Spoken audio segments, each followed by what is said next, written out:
அஸ்ஸலாமு அலைக்கும் வரஹ்மத்துல்லாஹி வரகாத்துஹு. அல்லாஹ்ஸ் மிராக்கிள் இந்த குர்ஆன். சூரத்துல் ஃபஜ்ர் ஓதி வாருங்கள்.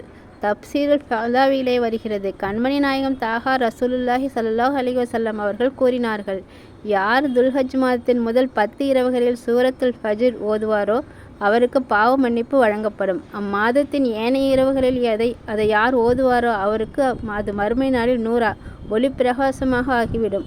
200 முறை சூரத்துல் இக்லாஸ் குல்ஹு வல்லாஹ் சூராவை ஓதி வாருங்கள். யார் ஒருவர் துல்ஹஜ் மாதம் முதல் 10 நாட்களை கண்ணியப்படுத்துகிறாரோ அவரை அல்லாஹ் தஆலா 10 காரியங்களை கொண்டு கண்ணியப்படுத்துவான். அல்ஹம்துலில்லாஹ். 1. ஆயுளில் அருள் வளம் புரிவான். 2. பொருளாதாரத்தை மேம்படுத்துவான். 3. குடும்பத்தினரை அனைத்து சிரமங்களிலிருந்தும் பாதுகாப்பான். 4. பாவங்களுக்கு பரிகாரமாக்குவான், மன்னிப்பான். 5. நன்மைகளுக்கு பன்மடங்கு நற்கூலியை வழங்குவான். 6. மரண வேதனையை லேசாக்குவான். 7. மண் அறையின் இருளை நீக்கி ஒளியை தருவான். 8. நன்மை தீமைகளை எடை போடும் தராசை நன்மைகளால் கனமாக்குவான். 9. நரகத்திலிருந்து பாதுகாப்பான். 10. ஸ்வர்க்கத்தில் அந்தஸ்துகளை அதிகப்படுத்துவான். அல்ஹம்துலில்லாஹ். சூரத்துல் ஃபஜ்ர். أعوذ بالله من الشيطان الرجيم. بسم الله الرحمن الرحيم.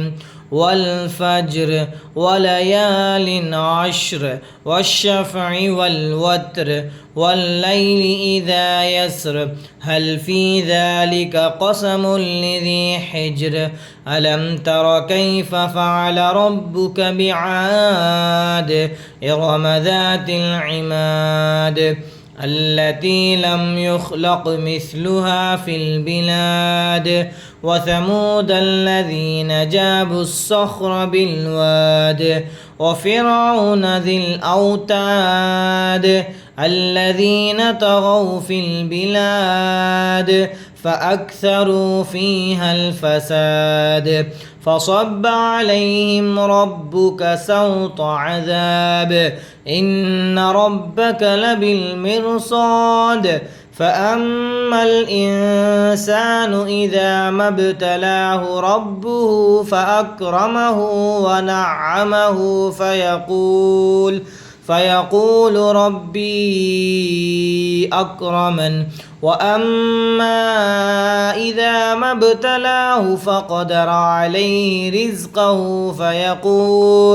فيقول ربي أهانن كلا بل لا تكرمون اليتيم ولا تحاضون على طعام المسكين وتأكلون التراث أكلا لما وتحبون المال حبا جما كلا إذا دكت الأرض دكا دكا وجاء ربك والملك صفا صفا وجيء يومئذ بجهنم يومئذ يتذكر الإنسان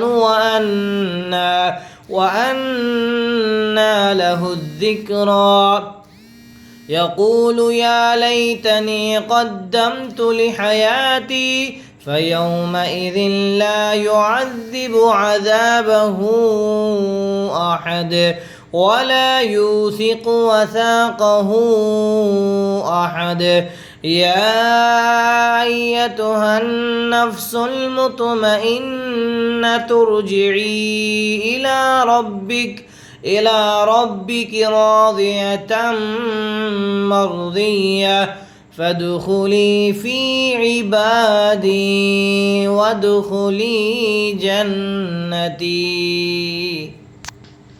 இந்த வீடியோ பிடிச்சிருந்தா லைக் பண்ணுங்க, மற்றவங்க தெரிஞ்சுக்கணுன்னா ஷேர் பண்ணுங்க, சேனல் வளர்ச்சிக்கு சப்ஸ்கிரைப் பண்ணுங்க. அஸ்ஸலாமு அலைக்கும் வரஹ்மத்துல்லாஹி வபரகாத்துஹு.